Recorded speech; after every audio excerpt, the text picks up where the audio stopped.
And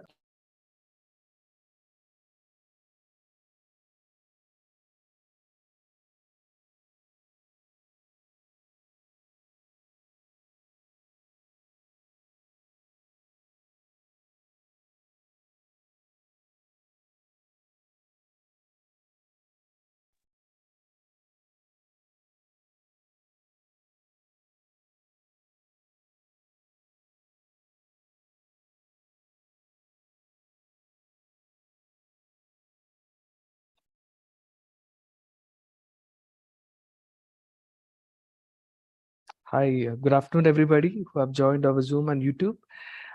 We are going to commence the session within a few minutes as more participants are joining. So kindly wait for a few minutes more. We'll officially commence it. Thanks for being patient.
Good afternoon, Rakesh.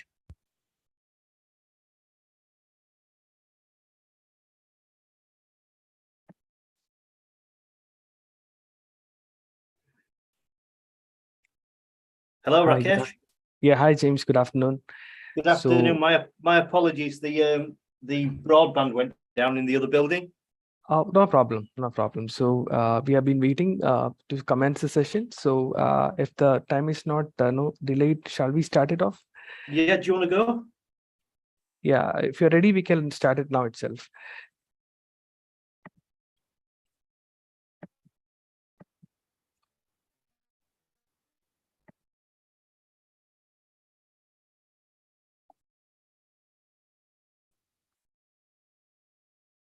Hi, very good afternoon to everybody. Thanks a lot for being patient. And as it took a while for us to start the session, now we officially would commence the session. As you know, this is our third webinar session, which has been conducted over the last few months. And today we would like to talk about the topic innovation in the world of wireless fire alarm systems to secure the safety of under construction sites. And the session is in association with our partners, Marafec Lifts and Elevators, CIMA Security Systems. As Marafec is mainly an expert company in the field of lifts, elevators, and accessibility equipments, CIMA Security is an expert integrator in the for ELV systems, CCTV, and access control systems. So today the topic would be presented by our expert panelist, Mr. James Gilligan, the technical manager of Bull Products UK. I'll give a brief introduction about Mr. James. He has been in the field of fire and safety industry for more than 25 years, having good experience in the sales, design, installation, and commissioning of the fire and safety systems. Also, he's a qualified Fire Risk Assessor, which is a member status recognized by the Institute of Fire and Safety Managers. And currently, he works as a technical manager in Bull Products. And he also facilitates for the training of customers domestically and internally. So on today's webinar session, we'll mainly talk about the advantages of the wireless fire alarm system, the features and benefits of it. And finally, we'll have a live Q&A session with Mr. James so that you can get all your queries cleared.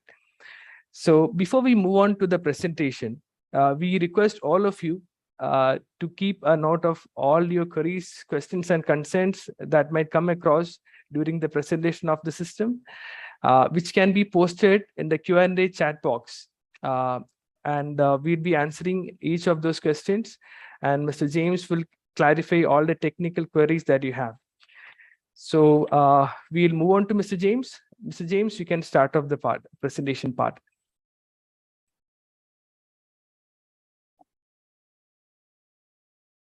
So thank you very much, everyone. My apologies for the delay. We had some technical issues, but I think that's what happens when you do things live. I'm going to run through a presentation today regarding our wireless products within the construction industry. Hopefully give you a little bit of an insight about what we do and what we've got. As Rakesh said, at the end of the presentation, if you have any questions, I'll be more than happy to answer. So we'll start going through the presentation now. So the Cygnus wireless alarm system. Cygnus system was born really back in early 2008, 2009, where we developed a wireless system predominantly for the construction industry. A little bit about the name and where it came from. Within the galaxy, the Cygnus A was the strongest radio signal that was possibly found at this present time, even stronger than one that was discovered in the Milky Way by Karl Jansky back in 1933. It is, or was, up until presently, the strongest radio signal that was out there, which is why one of the reasons that we adopted that name to tie in with what we try to do as a temporary wireless system. Based on the back of that, the idea of the star constellation is stars are synonymous with excellence. People get rewarded with stars, which is why we looked at that. The signal strength, which we are renowned for, the strength of our signals and what we provide on construction sites is probably the best out there, which is why we looked at that particular symbol as well. And the reliability and the longevity of our particular signals. Radio waves have been going through the galaxy for as long as man's been around, and a lot of time before that. So that's where we got our idea of where our brand was going to be as far as a wireless system was going to be, and what we was going to do, and how we would like to portray it. So the Cygnus system in itself is a temporary wireless fire alarm system. As I mentioned, it's been designed specifically for the construction industry. We have our system in probably 80 to 90% of the largest construction sites throughout the UK. We also have a lot of it over in Europe and into the Middle East as well. Within the UK, I don't think you could turn around to any construction site, certainly around London, and not see our equipment in there. The reason that they use that is the reliability, the trust that they've gained out of using our particular product. We've used it in some real adverse and extreme environments, such as tunnels. The Crossrail, which is a big development that's been going on for a number of years now across London. It's very deep. The thick walls with cement that's reinforced with steel. All our signals operate with other companies that try to imitate what we did. But unfortunately, their products didn't stand up to the test of time, and they got removed, and we were introduced completely across 100% within the Crossrail network. As you can see, some of the buildings that are shown here, some of the real big flagship buildings within the UK, the Scalpel in Lime Street, and we have Blackfriars. These beautiful buildings, when they were being developed, For the construction industry, they wanted to protect that as best they can while they were constructing the sites, which is why they chose the Cygnus brand, because they knew what they were going to get with our product. As you can see, the Embassy Gardens, which was a real prestigious development, where all the embassies around the world tend to congregate, and also the Elephant Park, which was a huge development of high net worth residential apartments. We've moved on significantly from that point. There's major projects that we're currently providing our equipment into across the UK. We use a lot of our products within the MOD.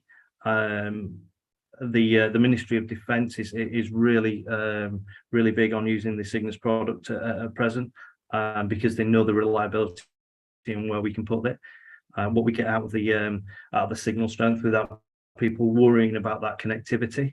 The connectivity is always there, and we have options of making that stronger if needs be as well. We also have it in a particular large development of a nuclear power plant. So that in itself brings complexities of getting signals around particular areas. This site is over hundreds and hundreds of acres, where we have, our devices doing what they're supposed to do within each of the specific environments within that nuclear station. So we're chosen by the biggest and the best throughout the industry, which is why we're probably in excess of 100,000 units that have been sold and been deployed across the world. Just a little bit about the radio performance. So it's specific across what it does. The units are designed primarily for the construction industry, so they've got to be robust, they've got to be weatherproof, and these are challenging environments. So the way that our system works is we use something that's called a mesh protocol. The units themselves connect to each other as well as the control panel, and by doing that, if you look at the image, you can see that they're utilizing each other to enhance their signal strength and their connectivity back to the panel. This means we can extend ranges and we can get over great distances, and we also can work our way around any particular extreme environment, whether it be lead bunkers, Faraday cages, to get round those items rather than the signal trying to get through. So by utilizing the mesh, it works its way around devices and strengthens that signal. One thing that I'd like to point out as well is our control panel. It doesn't have to be connected to those particular devices, so they work as standalone as a mesh network itself. So the control panel gives you a large amount of functionality, but if, say, for instance, the batteries were depleted by somebody disconnecting it at some point, the system still would work on its own. So it's got that robustness, that redundancy to protect it. As you can see, part of the information there, we've got devices that go into tunnels and steel complexities. That's down to the like the cross rail that I discussed previously, where our signal strength works really, really well. And we've had signals, as mentioned there, between 1.5 and 2.5 kilometers. This is all dependent on line of sight and the number of devices that we've got in between to help extend that distance. But as you can see, that's not a small area to cover. The major features that we've got are, as it says, we've got the optional control panel. I would always recommend having a control panel purely because the amount of information that you can get from the control panel really helps your installers and your customers along the way. They can look at the logs and see what's happening. You get alerts for low batteries, any tampers, any sort of problems, any activations, all comes up on the control panel. So it's a real good source of information. The units themselves, they communicate between each other at regular intervals. So they're constantly talking and making sure that they've got connectivity. If connections are lost, you'll also get that on the panel. So it's there as it's a real good support mechanism to let you understand what's happening within the system. And this connection between each of the devices is what we call a heartbeat. So it's looking for that pulse every time to make sure that his device that it's connecting through to get back to the panel, if it needs to connect through to a device, is there and it's communicating backwards and forwards to each other.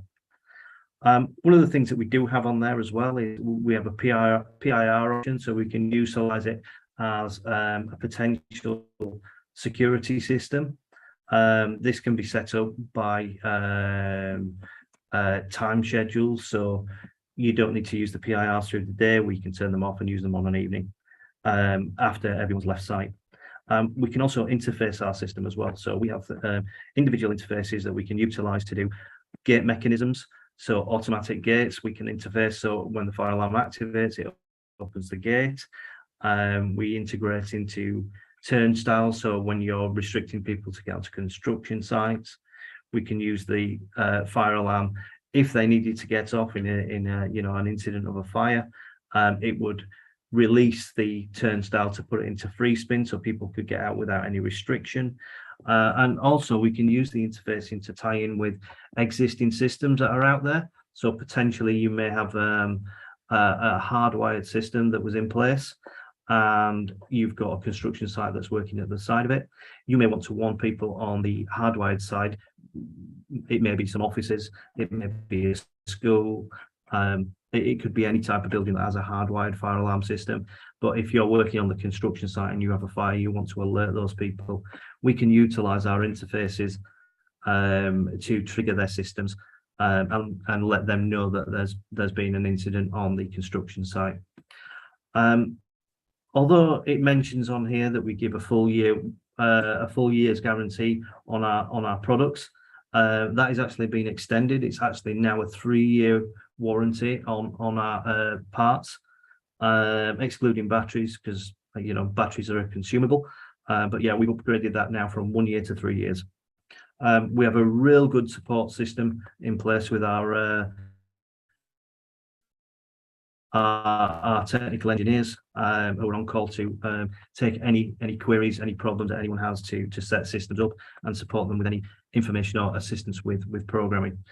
We pride ourselves here to give that support where needed. So a little bit of an overview of what we've got as a system. As it mentioned here, the first one was actually installed back in 2014 after we developed it. I know it says we've sold over 60,000. It's probably close to double that now. The popularity and the reliability and the history of our system makes it pretty much the go-to system for everyone putting temporary fire alarm systems into construction sites.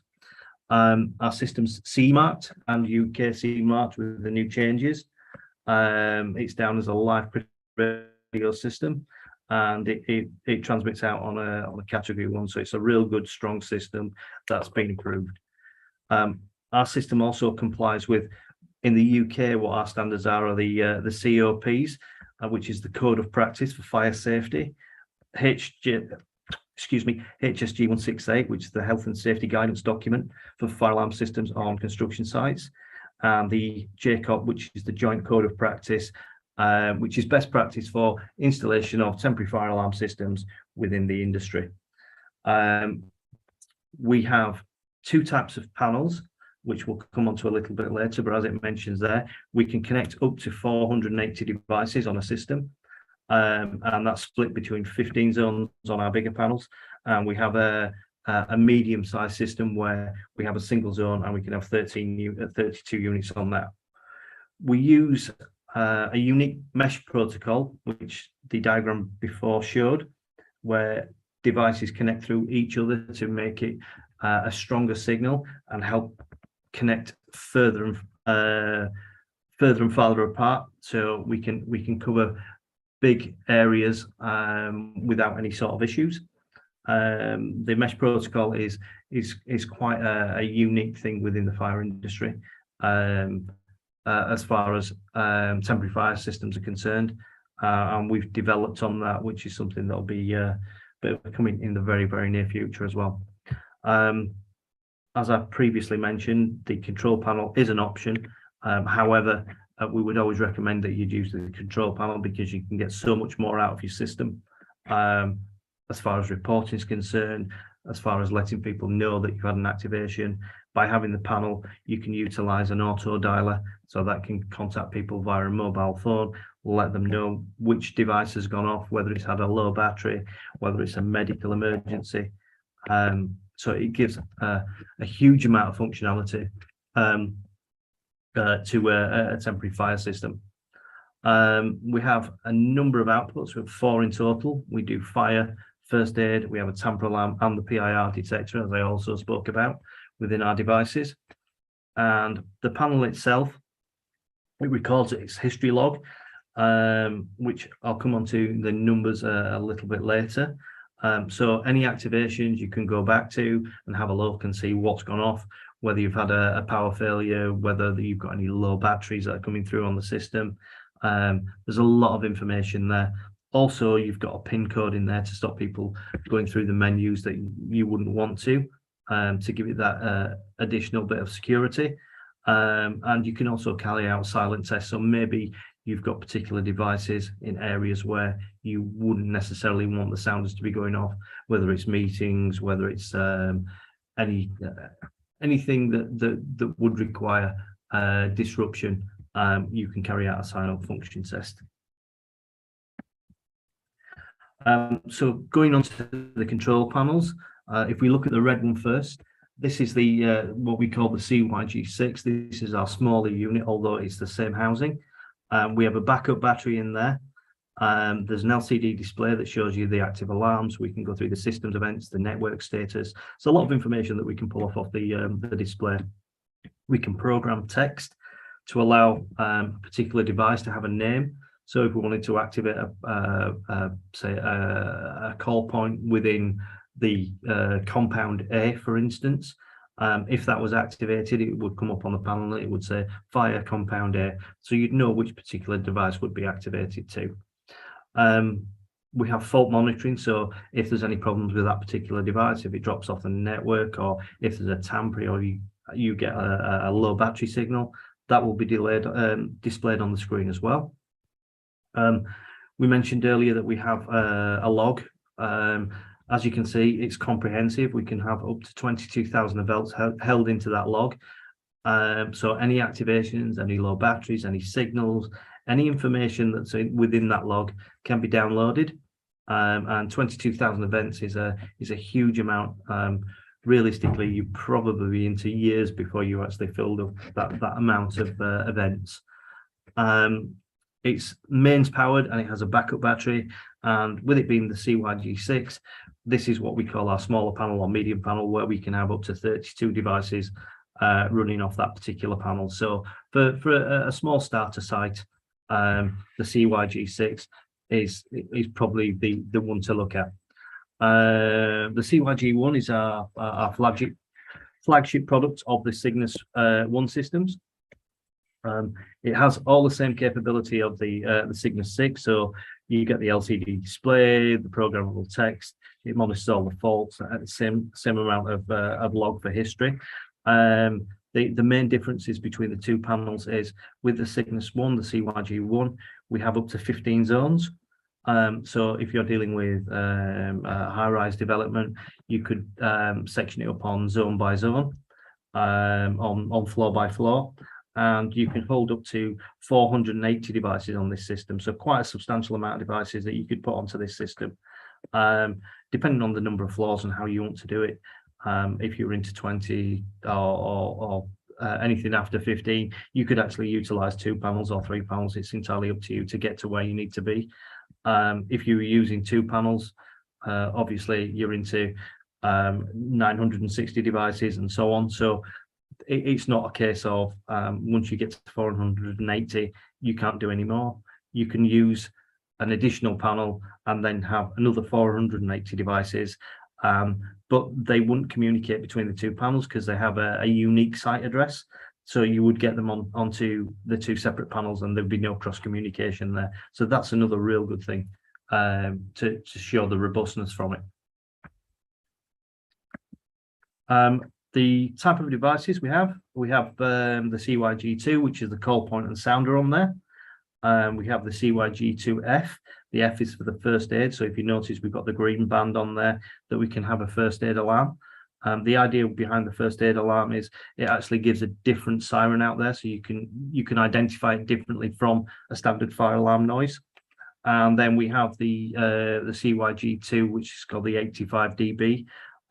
We generally look at those units to be installed within either cabins or welfare or site office, where the noise needs to be a little bit less than what you'd expect out on the construction site. We can also disconnect that sounder if needs to be. The batteries are 9-volt alkalines. We can actually increase them to lithiums if required. The majority of the parts on the units that we have that go external are user replaceable. They're very, very simple. We can just pop off the front covers and disconnect the Molex plugs, which connect onto the control boards at the back. So it's a very quick and easy replacement if any of the units, call points or sounder beacons get damaged on the construction site. It's quick and simple to replace. These units are IP65 as well, so they take a real bashing from the weather, extreme weather, rain, some sandstorms. These are really robust units and work ideal in the construction industry. So they are very well tested, and happily we don't get any problems with them. As you can see, we have the CYG5s, which are our call points with the medical assistance on there. As you can see, the sounders, as I mentioned as well, the sounders pulse in a different rate to the fire alarm, so it's intermittently for every 8 seconds. We can actually send it. We can actually set it up as a silent alarm. So by utilising either the control panel, or if we went down the road of using an auto dialer, it would just send a notification out to whoever was programmed in the auto dialer, rather than making an audible sound on the construction site. But the sound is there for a reason, and it's completely different to the audibility what you'd get from the fire alarm system, so you would be able to differentiate what you were getting from that. So we have our detectors, the CYG3Ls, which is our heat detectors, and we have the CYG4Ls, which are our smoke detectors. They are fitted with lithiums, the lithium being the L part of the part code. The units have an internal aerial, with it being the detection side of it. If you notice on the CYG DI there, we have an external aerial. Obviously, the smokes and heats would be installed into an internal environment rather than external, because detection externally really doesn't work. The amount of faults that you would get from dust or debris would affect that particular detector, hence why we have the internal aerials in there rather than the externals. The CYG DI, so this is a particular type of unit, what we'd use in maybe some form of domestic or welfare environment. So we can integrate the interface into our CYG1s or the CYG6s, and would utilize that particular type of interface and have the smaller discrete type detectors, the ALMs, WSO1s or the ALM WSO2s, to go into maybe office environments, like a cabin that's on a construction site. As it mentions, we can have 12 of those particular devices interlinked, which would connect back to our CYG DI interface. So they're a different type of device, but they work in a very similar way to the other detectors. It's just that they're a little more aesthetic to use within those office environments. if you were looking at just having one small zone, if it's only a couple of rooms with inside a cabin.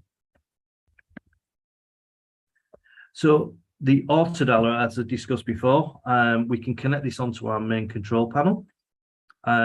We use an RS232 lead to connect between the panel and the GSM auto dialer. The auto dialer gets its supply, its power from the control panel, and we can set that up and make it program from fire, first aid, or intruder notifications.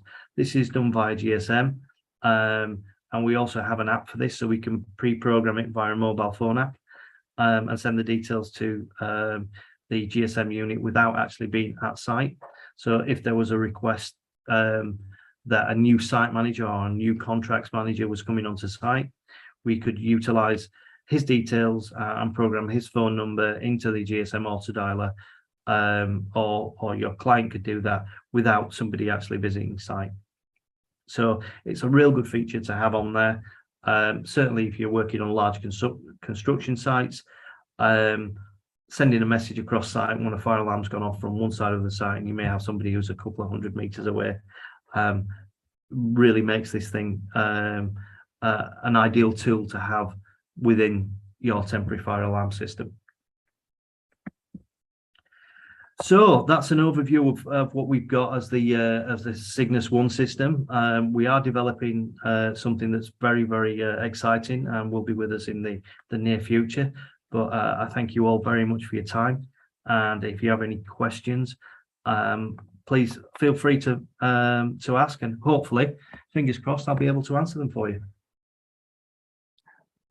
Thank you, Mr. James, for the wonderful presentations. The detailed information that you have provided on Cygnus wireless fire alarm system. So as you mentioned, let's move on to the question and answer session, where the attendees can post their questions in the Q&A box. As you can see in the bottom of the application, you can start posting it. We'll read it one by one and answer to your queries.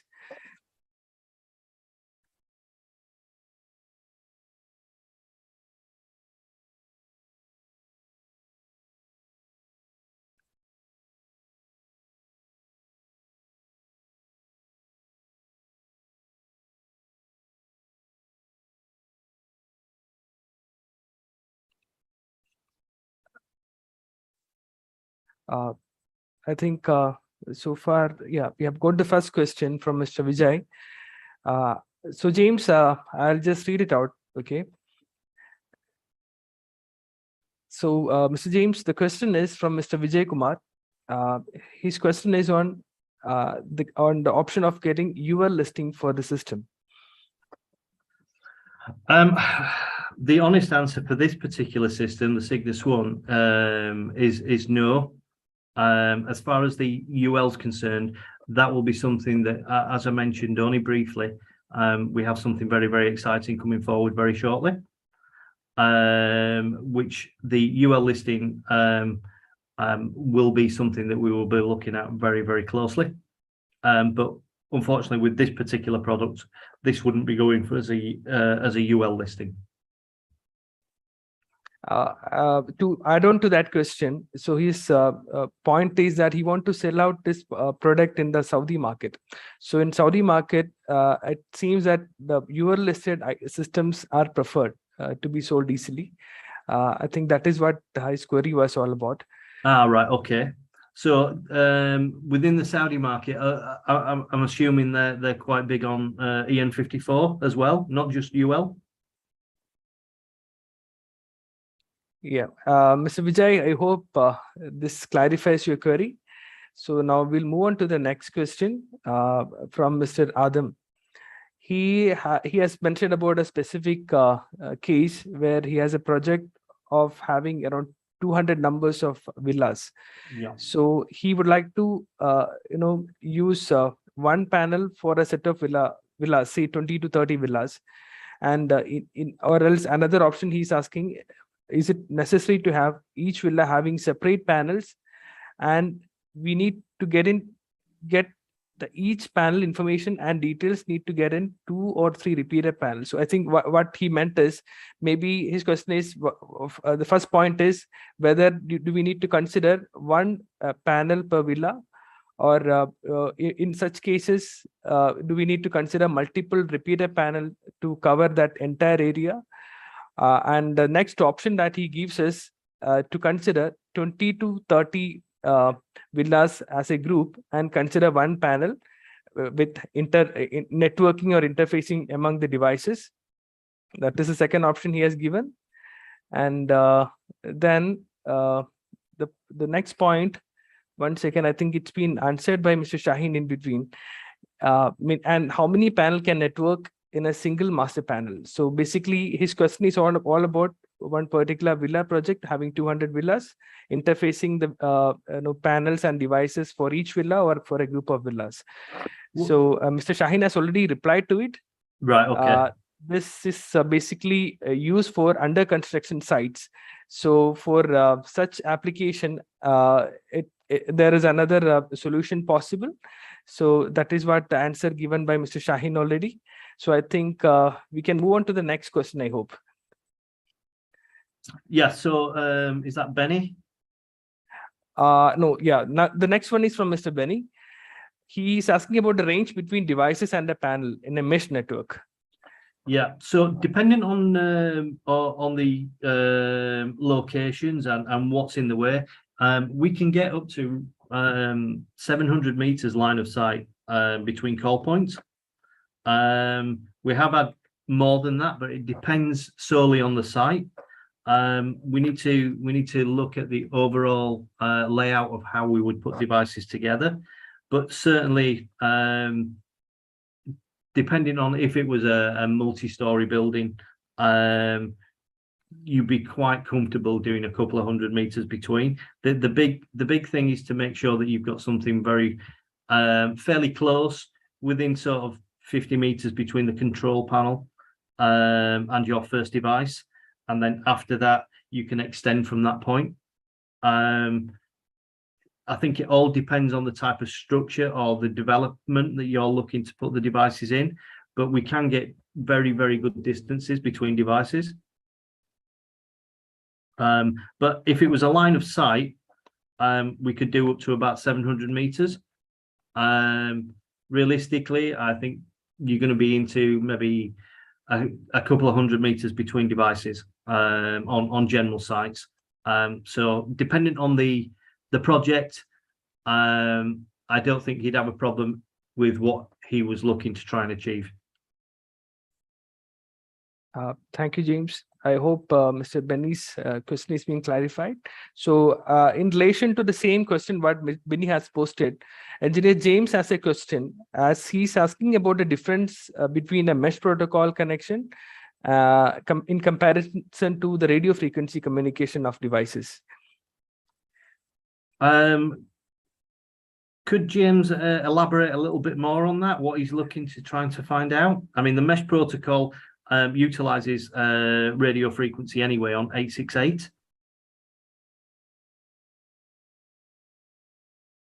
James, I think his question was basically to brief about the mesh protocol, how the mesh protocol works for a system, and what is the difference between a radio frequency communication. So, Engineer James, so what Mr. James has replied, that the radio frequency has 868 megahertz frequency range, in which the panel and devices communicate with each other.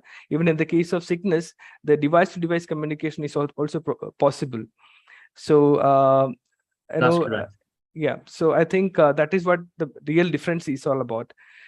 I hope that Engineer James got the clarity to his question. If not, you can post the queries again. Yeah. So now we'll move on to the next one from the ID called Zvego. How many detectors interface can support for the panel? So basically, he's asking about how many devices can be connected to a panel. Right. Okay, Zabit. It's so we can have up to 480 devices, and that can be a mixture of smoke detectors, heat detectors, call points, or interfaces. Thank you, James. So we'll move on to the next query from Mr. Benny again. When the device get tampered, will we get alarm or panel indication? You'll get indication on the panel. Yeah. So would there be any address highlighted on the panel display, or just So you'll get error notification? with the LCD display, you'll get tampers on what particular device it is, whether it's whether you've got a low battery, whether it's lost its connection due to somebody disconnecting it and unplugging it, or moving it or putting it to a different location. So there's a lot of information that you do get. You'll also get alarm notifications if that particular device has an integral PIR on it. Yeah. Thank you, James. I hope that clarifies the question from Mr. Benny. So Mr. James has mentioned about sharing the technical data sheet and catalog. Of course, James, we'll post it to the mentioned email ID once the session is over. So Benny has posted one more question here. Does the system work on 60 Hz? I think he's highlighting about the Saudi market, where we have the AC main supply with 60 Hz input. So his question is, can we use the same system in Saudi with 60 Hz input power supply? Yeah, I don't think that's a problem. Okay, I think so we could send out a different adapter for that, obviously to yourselves at Edge. But yeah, I don't see that being a problem at all. Okay, yeah. So thank you, Mr. James. We are expecting more questions from the attendees. I think so far the questions being posted are being answered. So if any of you have got any other points to be clarified, please post it now.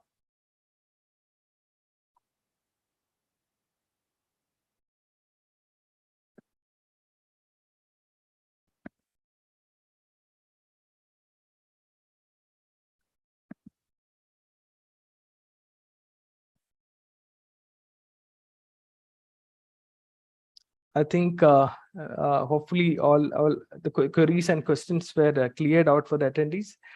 So James, I think we can conclude the question answer session for the day. Any other points that you want to highlight to the clients, in relation to the questions being posted? We can just conclude that, and then we will move on to the next slide. I think we've covered everything in there. I think I suppose the last thing that I need to mention really is what's coming up in the near future. We've got something really exciting that Edge is going to be a part of. A fantastic product that will be a world leader, shall we say. So watch this space, keep in touch with Edge for the updates, and we'll look forward to seeing you soon with something very, very unique and very amazing.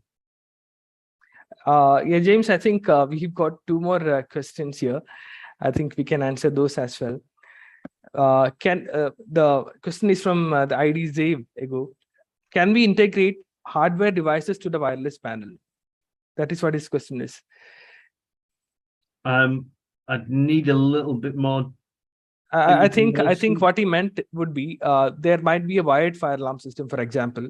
So Okay. if somebody want to integrate a wired fire alarm system, Yeah. or in certain cases it can be any third-party system like BMS, HVAC system. Absolutely. Like that, okay. So is there any option to integrate using a module, interface module? Okay, thank you for that, Zavit. It's so we utilize our interface units to integrate into hardwired systems.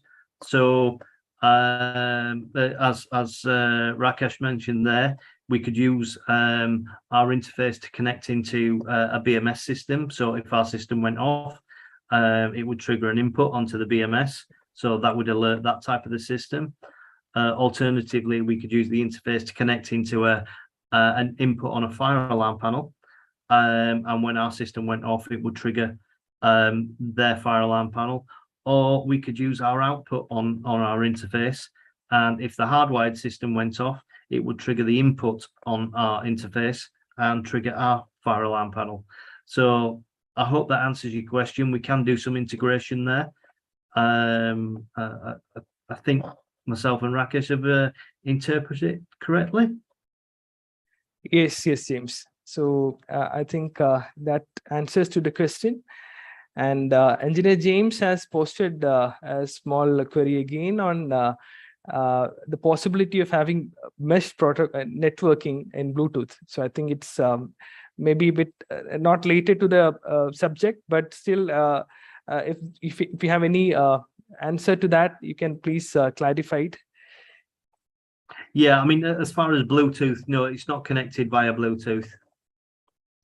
Yeah, and also Engineer James, I've just posted a clarification to that in the chat box. Hope you can read it through. In the chat box? Yes, actually. I mean, in the question answer box. So. In the question answer box, yeah? Yeah, I mean, not for you, in fact, to Engineer James. I mean, our attendee for the day, yeah. Yes. Yeah, okay. Yeah. There's another one that's just come in from Khalid. I'm sorry? Another question that's just come in from Khalid. Yes, Mr. Khalid El Hassan. He has posted a query. Is it possible to use the system in more than one site? Is there any calibration required for reuse? So basically, he's asking, once the system has been commissioned in one particular site, he want to reuse it for another site. Yeah. So is there any recalibration required for it or not? Well, Shakar, do you want to answer that one? I'm sorry? I think Shakar has answered that one. Not actually, I think, one second.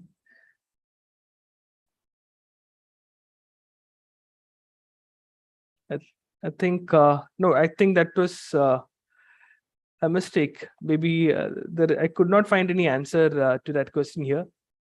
I just saw a pop-up from Shakar to yes, to even I saw that, but there is no answer being shown here. Right, so okay. Well, we can address that if you like. Yes, please address to that. Yeah, so it was Khalid. Okay, Khalid, so there's no calibration issue. The benefits are, once you complete a site and commission it and it's all done and finished, you can take that system away and reinstall it into a new site. What I would suggest is you contact Edge to come and commission it for you and get things set back up again.